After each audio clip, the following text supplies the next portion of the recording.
আমার রব, এই রবি আমার সব, দামে দামে তন মনে তারি অনুভব। তোমার দুনিয়াতে আমি যেদিকে তাকাই, অথই নিয়ামতে ডুবে আছি সবাই। পাক পাখালির গানে শুনি তসবি কলরব, তসবি কলরব। আল্লাহ আমার রব, এই রবি আমার সব। আসসালামু আলাইকুম। প্রিয় দর্শক, আপনারা যারা দেশে আছেন প্রবাসে, সবাইকে অনেক অনেক প্রীতি ও শুভেচ্ছা। শুরু হলো আপনাদের প্রশ্ন নিয়ে আপনাদের এই প্রিয় অনুষ্ঠান আপনার জিজ্ঞাসা। আপনাদের সাথে আছি আমি জয়নুল আবেদিন আজাদ। আজকেও আপনাদের প্রশ্নের জিজ্ঞাসার জবাব দিচ্ছেন বিশিষ্ট আলেম ডক্টর মোহাম্মদ সাইফুল্লাহ। আসসালামু আলাইকুম ওয়া রাহমাতুল্লাহি ওয়া বারাকাতুহু। প্রিয় দর্শক, চলুন তাহলে জিজ্ঞাসার জগতে। শুরুতে একটি ইমেইল, এটি পাঠিয়েছেন আমিনুল হক রাসেল। আপনি লিখেছেন, আমি আরবি ভাষা শিখতে চাই। বাংলা আরবি কোনো প্রকাশনীর অভিধান ভালো হবে জানাবেন? পাশাপাশি কিভাবে আমি নিজে নিজে আরবি ভাষা ঘরে বসে শিখতে পারবো? সৌদি আরবের মদিনা বিশ্ববিদ্যালয় যেই আরবিক কোর্সে যেই দুরুসুল আরবি এলাকাই নাতকিনা বিহা, এটা 3 খণ্ডে প্রকাশ করেছে ডক্টর আব্দুর রহিমের লেখা। এটাকে ইংলিশ ভার্সন দেওয়া হয়েছে, খুব সুন্দর, নেটে পাওয়া যায়। সেটা যদি আপনি ফলো করেন তাহলে আপনি খুব নিজে নিজে ঘরে বসেই আরবি শিখতে পারবেন। 3টা পার্ট আপনি নেটে এটার ভয়েস সহ রয়েছে, সেখান থেকে নিতে পারেন। আর যদি আপনি দেখেন যে না, আপনি বই কালেকশন করবেন, এটা বই বাংলা হয়ে গেছে, এখন বাংলাতে পাওয়া যায়। সেখানে বাংলা ভার্সন যেটা করা হয়েছে, বাংলা ভার্সন থেকেও আপনি সরাসরি সেটাকে যদি আপনি নিয়মিত ফলো করেন তাহলে আপনি সেখান থেকেও শিখতে পারবেন। আরবি শেখার জন্য এখন আরও অনেকগুলো প্রোগ্রাম ইতিমধ্যে বিভিন্ন ভাই নতুনভাবে আবিষ্কার করেছেন। সুতরাং এটি এখন আলহামদুলিল্লাহ খুব সহজ। একটু পরিশ্রম করতে হবে, আমাদেরকে চেষ্টা করতে হবে। তো আপনি যদি একটু পরিশ্রম করেন, ইনশাআল্লাহ তাআলা আপনি সহজে শিখতে পারবেন। প্রিয় দর্শক, এবার আমাদের হাতে আরও একটি ইমেইল। ইমেইলটি পাঠিয়েছেন ইসমাইল তুহিন। আপনি লিখেছেন, আমি আমার খালাতো বোনকে বিয়ে করেছি। বিয়ে করার আগের ঘটনাটা বলি। আমরা দুজনকে ভালোবাসতাম। একদিন ও আমাদের বাড়িতে চলে আসে। তারপর আমার বাবা মা তাদের বাড়িতে খবর পাঠায়, তারা কেউ আসেননি। 10 দিন থাকার পর আমাদের মামাতো বোন ও অন্য খালাতো বোন এসে বিয়ে দিয়ে দেন। এখন আপনাদের এই অনুষ্ঠানের মাধ্যমে জানতে পারি এইরকম বিয়ে নাকি হয় না। যদি না হয় তাহলে আমরা কি করব? আমাদের বর্তমানে 2টি সন্তান আছে। আমরা বলেছি যে যেহেতু অভিভাবক সন্তুষ্টির উপর বিয়েটি নির্ভর করে এক আছে। পক্ষের সম্মতি ছিল অভিভাবকের, কিন্তু আরেক পক্ষের সম্মতিটি ছিল না। মেয়ের অভিভাবক যারা আছে তারা আসেনি। রাজি হয়নি। এখন যদি তারা রাজি হয় তাহলে আপনাদের এই বিয়েটা আবার দ্বিতীয়বার আপনারা আক্ত করে নিতে পারেন, তাদের তাদের সম্মতি সাপেক্ষে। যেহেতু অভিভাবকের অনুমতি ইসলামী শরীয়তের মধ্যে এটি অত্যন্ত গুরুত্বপূর্ণ বিষয়, এবং এটাকে মূলত বিয়ের রক্ষণ হিসেবে কেউ আখ্যায়িত করেছেন। এখন মেয়ের বাবা মা যদি এটাকে মেনে নেন, আলাপ করার পরে শুধু সিম্পল একটা আক্ট করলে হয়ে যাবে? অনেক ঘটা করতে হবে, অনেক খরচ করতে হবে, সেরকম বিষয় না। বিয়ে তো এরপরে আর বাকি সবগুলোই ঠিক আছে। এবং সেখানে এই পর্যন্ত যা হয়েছে সেটা ইসলামী শরীয়ত অনুযায়ী মওকুফ একটা অবস্থায় রয়েছে, যে মুলতবি একটা অবস্থায় রয়েছে। ওনাদের হতাশ হওয়ার কিছু নেই। যারা অনুমতি আসলেই বা অভিভাবক অনুমতি দিলেই নতুন করে আক্ত করে আবার বিয়ে করে নিতে হবে, বা বিয়েটা সংশোধন করে নিতে হবে। এখানে অসংশোধিত একটা বিষয় রয়েছে। তবে এই মাসালার মধ্যে আলেমদের একটু দ্বিমত আছে। দর্শক, এবার আমাদের হাতে আরও একটি ইমেল। এটি পাঠিয়েছেন মোহাম্মদ মিনহাজ পারভেজ, রাজশাহী থেকে। আপনি লিখেছেন, পুতুল নিয়ে খেলা কি হালাল? হ্যাঁ, এটা হালাল। পুতুল বাচ্চাদের জন্য, ছোটদের জন্য পুতুল নিয়ে খেলতে পারে। সেটা পুতুলটা মূর্তির আকারে হবে না। জি, এটা টয়, খেলনা পুতুল হবে। জি, খেলনা হবে। প্রিয় দর্শক, এবার আমাদের হাতে আরও একটি ইমেল। এটি পাঠিয়েছেন চাঁদপুর থেকে রিয়াদ। আপনি লিখেছেন, আমার মা একটি ইসলামী বইয়ে পেয়েছেন নবীজি সাল্লাল্লাহু আলাইহি ওয়াসাল্লামের খরম মোবারকের নকশা, যাতে লেখা আছে এটি এঁকে নিজের সাথে রাখলে উপকার হবে এই নকশা ব্যবহার করা কি ঠিক? বাজারে হাদিসের নামে জাল হাদিস রয়েছে, তাই আসল বাংলা হাদিস পেতে হলে কি কি বিষয় লক্ষ্য রাখতে হবে? হাদিস বলতে কোনটাকে বোঝায়, সহিহ মুসলিম নাকি বুখারী শরীফ? প্রথম কথা হচ্ছে নবী সাল্লাল্লাহু আলাইহি ওয়াসাল্লাম আদৌ কি খড়ম ব্যবহার করেছেন কিনা, এই মর্মে রাসূলুল্লাহ সাল্লাল্লাহু আলাইহি ওয়াসাল্লাম কোনো সহিহ রিওয়ায়াত পাওয়া যায়নি। কেউ যদি বলে থাকেন তাহলে তিনি, আমার মনে হচ্ছে, জালিয়াতির আশ্রয় নিয়েছেন। কারণ এই স্পষ্ট কোনো বর্ণনা আসেনি যে খড়ম রাসূল সাল্লাল্লাহু আলাইহি ওয়াসাল্লাম ব্যবহার করেছেন। রাসূল সাল্লাল্লাহু আলাইহি ওয়াসাল্লাম স্যান্ডেল ব্যবহার করেছেন মর্মে হাদিস দ্বারা সাব্যস্ত হয়েছে। সে মরুভূমি বালিতে হ্যাঁ। খরমের যে ব্যাপার তো না, মানে দেবে আমরা যেতে পারে।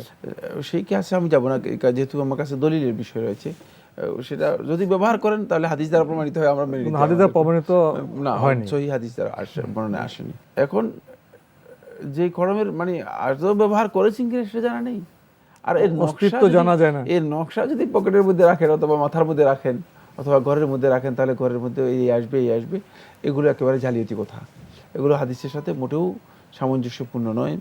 বরং এই যে নকশাগুলো দেখানো হয় থাকে বেশিরভাগই প্রতারণামূলক। যারা করছেন তারা আসলে মানে তাদের কাছে মানুষের আবেগকে নিয়ে খেলা করছেন। তাদের সাথে কোনো ধরনের মানে দলিল আছে বলে আমার মনে হয় না। তারা নিজেদের মানে একটা প্রতারণামূলক কাজ করে। মানুষ যেহেতু আল্লাহ রাসূল সাল্লাল্লাহু আলাইহি ওয়াসাল্লামের প্রতি ভালোবাসা রয়েছে, তারা খড়মের কথা বললে তো মানুষ মনে করে যে রাসূল সাল্লাল্লাহু আলাইহি ওয়াসাল্লামের খড়ম, এই জন্য একটা আবেগ তৈরি হয়। সে আবেগটাকে পুঁজি করে একদল লোক সেখানে কিছু ইনকাম করার পথ বের করেছে। এটা একেবারেই ষড়যন্ত্রমূলক, একেবারেই ভুল কথা। নকশা করে রাখলে হবে, উপকার হবে, এটা কি রাসূল সাল্লাল্লাহু আলাইহি ওয়াসাল্লাম বলে গেছেন? না, এটা একেবারেই মানে জালিয়াতির আশ্রয় নিয়েছে, কোনো সন্দেহ নেই। এরপরে কথাটি বলেছেন, এই প্রসঙ্গে আরেকটি বিষয় আপনার সামনে পেশ করতে চাই। এই সমস্ত আপনার ভুল বিষয় নিয়ে যে সমস্ত বই রচিত হয়, এগুলিকে আমরা ইসলামিক বই বলতে পারি? না, ইসলামিক বই বলতে আসলে মানে ইসলাম থাকতে হবে তো। ইসলামিক বই আমরা কি বলবো, মানে মানে সবগুলিতে উপর দিয়ে ইসলামিক বই, কিন্তু ভিতরে কি জিনিস সেটা আমরা তো জানি না। তাহলে এই বিষয়টা গুরুত্বপূর্ণ। একেবারে এগুলো কোনো মানে এগুলো ইসলাম এর কি শিক্ষা? এগুলো এখানে ইসলামের কোনো শিক্ষাই নেই। না, এটা ভুল, ইসলামের নামে ভ্রান্তি। বরং তো এই জাতীয় ইসলাম নামে যে সমস্ত গ্রন্থে ভ্রান্তি ছড়ানো হবে, সেগুলো তো ইসলাম বিরোধী বই হবে। যেগুলো ইসলামের দিকে মানুষদেরকে আহ্বান করছে না, বরং মানুষদেরকে বাতিলের দিকে বিভ্রান্ত পথে নিচ্ছে। উনি আরেকটি বিষয়ে বলেছেন যে বাজারে হাদিসের নামে জাল হাদিসও রয়েছে, তাই আসল বাংলা হাদিস পেতে হলে কি কি বিষয় লক্ষ্য রাখতে হবে? আর হাদিস বলতে কোনটাকে বোঝায়, সহিহ মুসলিম নাকি বুখারী শরীফ? না, দুইটা কি বলতে হয়, সহিহ বুখারী সহিহ মুসলিম দুটাই সহিহ হাদিস। সুতরাং বুখারী ও মুসলিম দুটাকে আপনি মানে যদি সম্ভব হয় কালেকশন করতে পারেন, দুইটাই রাখতে পারেন। জি, আর যদি সহিহ বুখারী রাখতে পারেন, মুসলিম রাখতে পারেন, দুটাই সহিহ হাদিস। আর বলছেন যে জাল হাদিস থেকে বাঁচতে হলে মানে কি কি বিষয় লক্ষ্য রাখতে হবে? জাল হাদিস থেকে বাঁচার মানে আপনি কোনো কিছু করতে, আপনি শুধুমাত্র সহিহ হাদিসগুলো জানার জন্য চেষ্টা করুন, আর সেটা সহিহ বুখারী ও মুসলিমের মধ্যে আপনি জানতে পারবেন। দর্শক, এবার আমাদের হাতে আরও একটি ইমেইল। এটি পাঠিয়েছেন সাইদ, সৌদি আরব থেকে। আপনি লিখেছেন, কোনো ব্যক্তি ঝগড়া করে রাগের মাথায় তগ নগদ তার স্ত্রীকে 3 তালাক বা ফাইনাল বাইন তালাক দিয়ে দিল। এমন অবস্থায় সেই ব্যক্তির তালাক দেয়া কি ইসলামী শরিয়া অনুযায়ী বৈধ হলো? পরবর্তীতে সে তার ভুল বুঝতে পেরে পুনরায় তার স্ত্রীকে হিল্লা বিবাহ ছাড়াই ঘরে নিয়ে সংসার করতে লাগলো, সেটিও কি হালালের আওতাভুক্ত?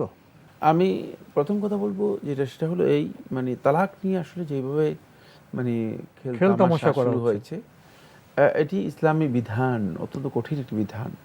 তালাক দিলেন, এরপর আবার স্ত্রীকে নিয়ে এসে ঘর সংসার করছেন, কোনো আলেমকে জিজ্ঞেসও করলো না, কারোর সাথে পরামর্শ করলো না। এটা একেবারেই গর্হিত কাজ, হারাম কাজ, প্রথম কথা বললাম। দ্বিতীয় নম্বর হচ্ছে একসাথে 3 তালাক দিয়েছেন, তার 1 তালাক হয়ে যাবে, 1 তালাক হয়ে যাবে, এবং এই জন্য তার হিল্লা বিয়ের প্রয়োজন নেই। হিল্লা বিয়ে না করে উনি ঠিকই করেছেন। হিল্লা বিয়ে তো অবৈধ, এটা তো কোনো স্কোপই নেই। হিল্লা বিয়ের কোনো সুযোগ নেই। বাকি মানে এখানে যেহেতু তার সুযোগ আছে, স্কোপ আছে, তার স্ত্রীকে আবার মানে রাজাহাত করার, ফিরে নিয়ে আসার, সেই রাজাহাতটুকু তিনি করতে পেরেছেন। এটা তার জন্য নাজায়েজ হয়নি, জায়েজ হয়েছে। তবে এই ধরনের বিষয় নিয়ে আলেমদের সাথে পরামর্শ করাটা ওয়াজিব। কারণ হলো আপনি আসলে মানে আপনার খাহেশ অনুযায়ী চললে, তাহলে আপনি ইসলাম থেকে মেজাজ অনুযায়ী চলবেন, অহংকার করবেন, এটা তো ইসলামের বিষয় নয়। সুতরাং আপনার এখানে 1 তালাক হয়ে গিয়েছে, খেয়াল রাখতে হবে যে সামনে কিন্তু এভাবে করলে আবার আরেক তালাক হয়ে যাবে। মানে এভাবে শেষ পর্যন্ত 3 তালাক হয়ে গেলে এরপরে আর আপনি যে মেজাজে চলছেন সেই মেজাজ আর খাটবে না, সেখানে আর কোনো ধরনের স্কোপ থাকবে না আপনার সাথে এই স্ত্রীকে ঘরে ফিরে আনার কোনো সুযোগ ইসলামে থাকবে না। যে ভাই রেগে যান, রাখবেন না। রাগ কিন্তু জীবনের জন্য খুবই ক্ষতিকর। আপনি হিল্লে বিয়ে না করে ঠিক কাজটি করেছেন। এখন আপনি ঘর সংসার করছেন, করবেন, সামনে আর রাখবেন না, রেগে অন্য কথা বলতে পারেন, তালাক বলবেন কেন ভাই? আমাদের ভাই সাইদ সৌদি আরব থেকে যে ইমেল পাঠিয়েছেন সেখানে আরও প্রশ্ন আছে। লিখেছেন, কোনো ব্যক্তি ঠান্ডা মাথায় তার স্ত্রীকে তালাক দিল, তালাকের পর তার তালাকপ্রাপ্ত স্ত্রী অন্য কোথাও বিবাহ বন্ধনে আবদ্ধ হয়নি, এমত অবস্থায় সেই ব্যক্তি তার তালাকপ্রাপ্ত স্ত্রীকে নিয়ে সংসার করতে মনস্থ করলো, তাতে কি হিল্লা বিয়ে ছাড়া সরাসরি বিবাহ করা যাবে? এই প্রশ্ন যে বিষয়গুলি এসছে তার জবাব তো আমরা আগের মাসে একই মাসে এক তালাক দিলে তো উনি জি জি আবার চাইলে তো সংসার করতে পারবেন। এক তালাক দিলে আপনি অবশ্যই সংসার করতে পারবেন, কিন্তু যদি 3 তালাক দিয়ে দেন, মানে 3 তালাকের যে স্কোপ শরিয়া অনুযায়ী যে 3 তালাক রয়েছে সেটা হয়ে যায়, তাহলে কিন্তু আর সুযোগ নেই। 3 তালাক তো আপনার আর প্রত্যাবর্তনের সুযোগ নেই, সেখানে সংসারের কোনো সুযোগ নেই। 3 তালাক তো একবার দিলে হবে না, 3 তালাক মানে ইসলামী শরিয়া অনুযায়ী 3 তালাক হতে হবে, ইদ্দত পূরণ হওয়ার পর। জি। এবার আমাদের হাতে যে ইমেলটি এটি পাঠিয়েছেন মোহাম্মদ, সৌদি আরবের জেদ্দা শহর থেকে। লিখেছেন, আপনাদের অনুষ্ঠান আমার অনেক ভালো লাগে এবং প্রতিটি পর্ব দেখার চেষ্টা করি। আমি কিছুদিন আগে আরও কিছু প্রশ্ন করেছিলাম ইমেলের মাধ্যমে এবং তার উত্তর পেয়েছি। আপনাদের অনেক অনেক ধন্যবাদ। আরও কিছু প্রশ্ন করছি। 1, যারা দাবি করে যে আমরা মুসলিম কিন্তু প্রকাশ্যে শিরক করে সৌদি আরবের সাথে মিল রেখে রোজা ও ঈদ উদযাপন করে, তাদেরকে দেখলে সালাম দেওয়া বা নেওয়া যাবে কি? তাদের জানাজায় শরিক হওয়া যাবে কি? তারা যদি একই গ্রামের হয় তাহলে তাদের সাথে কীরকম সম্পর্ক রাখা যাবে? তাদের সাথে আত্মীয়তা করা বা তাদের কোনো সামাজিক অনুষ্ঠানে যাওয়া বা আমাদের কোনো অনুষ্ঠানে তাদের দাওয়াত দেওয়া যাবে কি? সৌদি আরবের সাথে মানে মিল রেখে যদি কেউ ঈদ করে, তাহলে তাদেরকে সালাম দেওয়া কি মুসলিম না? তার একটি কাজের ব্যাপারে আপনার দ্বিমত আছে। এই বাস আমাদের দ্বিমত রয়েছে ওলামায়ে কেরামের এই যুগের। এটি বর্তমান অনেক সময়ে আগ থেকে মানে অনেক আগ থেকে ওলামায়ে কেরামের এই মাসআলার মধ্যে দ্বিমত রয়েছে। এটা আজকে নতুন কোনো ইখতিলাফ হয়নি। এবং এই মাসআলা যদি কেউ একটা ভিন্ন অভিমত গ্রহণ করতে পারেন, কিন্তু উত্তম হচ্ছে সেটা হলো মানে মুসলিম উম্মার ঐক্যের স্বার্থে, তারপরে সোশ্যাল সিস্টেমের স্বার্থে, বাংলাদেশে রাষ্ট্রীয় নিয়মের রাষ্ট্রীয়ভাবে চাঁদা কমিটি আছে, তো সেখানে ভিন্ন নিয়ম মানে একদিনে ঈদ করাটাই তো এটা হলো সুন্নাহ, এবং এটাই মূলত সলফে সালেহীন আমল দ্বারা সাব্যস্ত হয়েছে। বাকি কেউ দ্বিমত পোষণ করলে সে কাফির হয়ে যাবে না, তাকে সালাম দেওয়া যাবে, সালাম নেওয়া যাবে, সবকিছু করা যাবে, তাদের জানাজায় শরীক হওয়া যাবে। অবশ্যই যে তারা তো মুসলিম, একই গ্রাম হলে তাদের সাথে সম্পর্ক রাখা যাবে, অবশ্যই আত্মীয়তা করা যাবে, জি, তাদের সামাজিক অনুষ্ঠানে যাওয়া যাবে এবং তাদেরকে দাওয়াত দিবেন। মুসলমান উম্মার মধ্যে তো গবেষণার কিছু একতলাপ থাকতেই পারে, না থাকতে পারে, এই জন্য তাদের যে মুসলিম হিসেবে অধিকার, সে অধিকার তো লঙ্ঘন করা যাবে না। তিনি যেটা বুঝাতে চাচ্ছেন যে সৌদি আরবের সাথে ঈদ করলে তিনি কাফির হয়ে যাবেন, মানে আসলে কিন্তু সে শুদ্ধ নয়, এই বক্তব্য শুদ্ধ নয়। তাদেরকে কেউ কাফের বলে নাই, একটা মাসআলার মধ্যে তাদের ভুল আছে, দ্বিমত আছে, এটা মানে এই মাসআলার মধ্যে দ্বিমত আছে, ভুল আছে তাদের। তো আমরা চাইবো যে তারা এইটা সংশোধন করে নিতে পারে। বাংলাদেশ নামক রাষ্ট্রের এখানে চাঁদায় কমিটি আছে, আমরা বহুদিন আগে থেকে একসাথে ঈদ করছি, আমরা সেভাবে ঈদ করবো, এটা আমরা চাচ্ছি, আমরা সহি মনে করি। কিন্তু কেউ যদি এর বিপরীতে অন্য মত পোষণ করেন, এর জন্য তারা কাফের হয়ে যাবেন, তাদের সালাম দেওয়া যাবে না, সমাজ সংসারে মেলামেশা করা যাবে না, এটা তো ঠিক নয়। না, এই কথা শুদ্ধ নয়। আরেকটা প্রশ্ন এনেছেন, আর কেউ যদি প্রকাশ্যে শিরক করে, প্রকাশ্যে শিরক বলতে কি বোঝায়? যদি এমন শিরক যেটা ইসলামী শরীয়তের সমস্ত ওলামায়ে কেরামের ঐক্যমতে শিরক সাব্যস্ত হয়েছে, যেখানে কোনো ধরনের দ্বিমত নেই, এই ধরনের শিরকে যদি কেউ লিপ্ত হয়, তাহলে সেই ব্যক্তি ইসলামের যে গণ্ডি রয়েছে সীমারেখা থেকে বেরিয়ে যাবে, কোনো সন্দেহ নেই, এবং সে মুশরিক। যেমন কবরে গিয়ে সিজদা দিল, কবর পূজা করলো, অথবা কোনো পীরকে গিয়ে সিজদা দিল, তাহলে সে ব্যক্তি মুশরিক। সে যতই মানে নিজেকে দাবি করুক সে মুসলমান, সে আসলে মুসলিম না। এগুলো শিরকুন বাওয়াহ, প্রকাশ্য শিরক। কিন্তু কিছু কিছু বিষয় আছে আলেমদের মধ্যে যথেষ্ট বিতর্কের বিষয় রয়েছে, বা যেগুলোর ব্যাপারে মানুষের মধ্যে শুবহাত, মানে বিভিন্ন সন্দেহ সংশয় কাজ করে যাচ্ছে, সেগুলোর ব্যাপারে ওলামায়ে কেরাম বক্তব্য হচ্ছে যতক্ষণ পর্যন্ত শিরকের বিষয়টি তার দৃষ্টি আকর্ষিত না হবে এবং তার কাছে এটা প্রমাণিত না হবে, যেটা জ্ঞানটা তার কাছে না পৌঁছবে, ততক্ষণ পর্যন্ত সে মূলত এই কাজের মাধ্যমে মুশরিক হবে না। তবে তার আমলটা শিরক, কোনো সন্দেহ নেই, যেহেতু ইসলামী শরীয়ত যেটাকে শিরক করেছে। যেমন আল হালিফু বিগাইরিল্লাহ, আল্লাহ রাব্বুল আলামিন ছাড়া গায়রুল্লাহ নামে কসম করা। এখন কেউ হয়তো জানে না এটা শিরক। রাসূলুল্লাহ সাল্লাল্লাহু আলাইহি ওয়াসাল্লাম বলেছেন, মান আহলাফা বিগাইরিল্লাহি ফাকাদ আশরাক। যেমন তাবিজ ঝুলানো, এটা শিরক। রাসূলুল্লাহ সাল্লাল্লাহু আলাইহি ওয়াসাল্লাম মান তাআল্লাকা তামিমান মান আল্লাকা তামিমাতান ফাকাদ আশরাক, যে তাবিজ ঝুলার সে শিরক করলো। কিন্তু এই কাজটি যদি তার কাছে সুস্পষ্ট কোনো দলিলের মাধ্যমে প্রমাণিত না হয়ে থাকে, তাহলে সে মুশরিক না। কিন্তু তার এই আমলটুকু শরিয়া অনুযায়ী, যেহেতু শরিয়ার বিষয়টি স্পষ্ট, এই কাজটি শিরক। সেই সমস্ত ক্ষেত্রে মানে তার সাথে শিরকি অথবা মুশরিকের সাথে যে আচরণ করার বিষয় আছে, সে আচরণ তার সাথে করা জায়েজ নেই, বরং সে মানে মুসলিম হিসেবে তার যে আচরণ রয়েছে সে আচরণই তাকে করতে হবে, সে আচরণই তাকে করতে হবে এবং তাকে নসিহত করতে পারে, সংশোধনের চেষ্টা করতে হবে। মুসলিম উম্মার লোকেরা তাকে নসিহত করতে পারে, যে উপদেশ দিতে পারে যে মানে এই কাজটি আপনি করছেন, এই কাজটি মূলত ইসলামী শরিয়া অনুযায়ী শুদ্ধ নয়, অথবা এই কাজের মধ্যে শিরক রয়েছে, যাতে করে সে নিজেকে সংশোধন করতে পারে। কিন্তু কোনো ব্যক্তি যদি সুস্পষ্ট প্রমাণের মাধ্যমে তাকে বলে দেওয়ার পরেও, কোরআন হাদিস মেনে নেওয়ার মানে স্পষ্ট করে দেওয়ার পরেও যদি সেই কাজে সে গোঁড়ামি করে, সীমা লঙ্ঘন করে, তাহলে তাকে পরিহার করা ইসলামী শরিয়া অনুযায়ী জায়েজ আছে।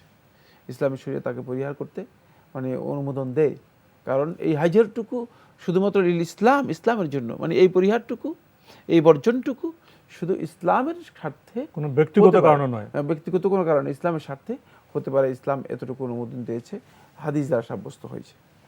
আপনি আরো লিখেছেন, বায়াত গ্রহণ করা কি ফরজ?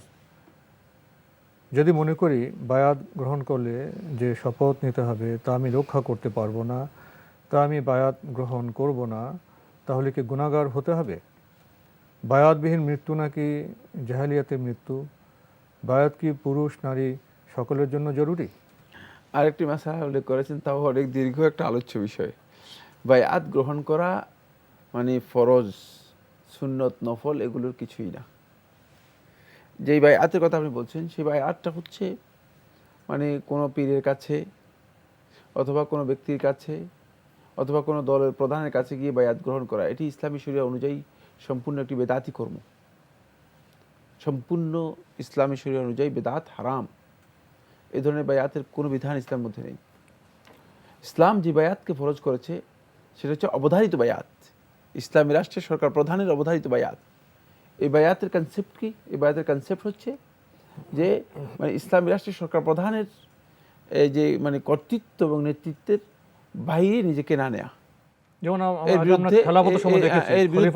এর বিরুদ্ধে নিজে না যাওয়া, সেই বায়াতটুকু ফরজ।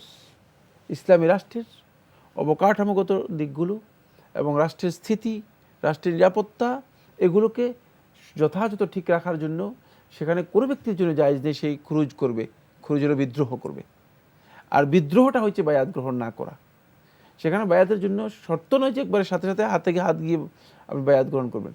শুধুমাত্র যারা আহলুল হাল্লি ওয়াল আকদ আছে, মানে যাদের কাছে কর্তৃত্বের বিষয়টি নির্ভর করে, যাদের উপর ইসলামী রাষ্ট্রের যারা আহলুল হাল্লি ওয়াল আকদ, বা এটাকে আমরা যদি সহজে বুঝাই, যারা শুরার লোক আছে, মানে পরামর্শের জন্য যাদেরকে শুরার জন্য নিয়োগ দেওয়া হয়েছে, অথবা আরও যদি আমাদের মানে ওয়াইড করে বুঝাই, সেটা হচ্ছে যে মনে করেন যারা মানে পার্লামেন্টারি হিসেবে পার্লামেন্টে নিয়োগ পেয়েছে, ঠিক আছে, তারাই শুধুমাত্র সরাসরি এবং বায়াতটা সরাসরি ঘোষণা করবে তাদের ঘোষণার মাধ্যমে, আর পাবলিক এই বায়াতের অধীনে চলে আসবে, পাবলিকের প্রতিনিধি। হ্যাঁ, পাবলিকের প্রতিনিধি। সেই ক্ষেত্রে মানে জনসাধারণ সরাসরি গিয়ে বায়াত হাতে হাত দিয়ে বায়াত গ্রহণ করার দরকার নেই। কিন্তু যদি কেউ হাতে হাত দিয়ে বায়াত গ্রহণ করার স্কোপ থাকে, আজকে গিয়ে যদি বায়াত গ্রহণ করেন তিনি করতে পারেন, কিন্তু মানে হাতে হাত দিয়ে বায়াত গ্রহণ করার দরকারই নেই, যেহেতু মানে এই বায়াত আপনি ওই কর্তৃত্ব মেনে নেওয়ার নামই হচ্ছে বায়াত, ওই ইসলামী রাষ্ট্রের সরকার প্রধানের কর্তৃত্ব মেনে নেওয়ার নামই হচ্ছে বায়াত। আর এই আনুগত্য মেনে নেওয়ার নামই হচ্ছে বায়াত। আর এই আনুগত্য থেকে মানে বের হওয়া বা বিদ্রোহ করার নাম হচ্ছে কাজের মাধ্যমে বিদ্রোহ করার নাম হচ্ছে মূলত বায়াতের পরিপন্থী এবং বায়াত থেকে বেরিয়ে যাওয়া। আর এই বায়াত থেকে যদি কেউ বেরিয়ে যায় এবং ইসলামী রাষ্ট্রের এই বড় ধরনের ক্ষতি করার কারণে ফামাতা মাইতাতান জাহিলিয়া, তার মৃত্যুটা জাহিলি মৃত্যু হবে, কোনো সন্দেহ নেই, সেটি ইসলামী রাষ্ট্র হতে হবে। আজকে আমাদের এখানে শেষ করতে হচ্ছে। আপনাকে অনেক ধন্যবাদ। আপনাকে অনেক ধন্যবাদ। প্রিয় দর্শক, চিঠি লিখুন, প্রশ্ন পাঠান আমাদের ঠিকানায়। পরিচালক আপনার জিজ্ঞাসা, এনটিভি, বিএসসি ভবন, 7ম তলা, 102 কাজী নজরুল ইসলাম এভিনিউ, কারওয়ান বাজার, ঢাকা 1215। আপনারা ইমেলও করতে পারেন। আমাদের ইমেল অ্যাড্রেস আপনার জিজ্ঞাসা @ntvbd.com। দর্শক, আপনারা সবাই আমাদের এই অনুষ্ঠানে এনটিভি অনলাইনেও দেখতে পারবেন। ভিজিট করুন www.ntvbb.com। দর্শক, আপনারা সবাই নিরাপদে থাকুন, থাকুন শান্তিতে। আসসালামু আলাইকুম। আল্লাহ আমার রব, এই রবি আমার সব, দামে দামে তন মনে তারি অনুভব। তোমার দুনিয়াতে আমি যেদিকে তাকাই, অথই নিয়ামতে ডুবে আছি সবাই। পাক পাখালির গানে শুনি তসবি কলরা।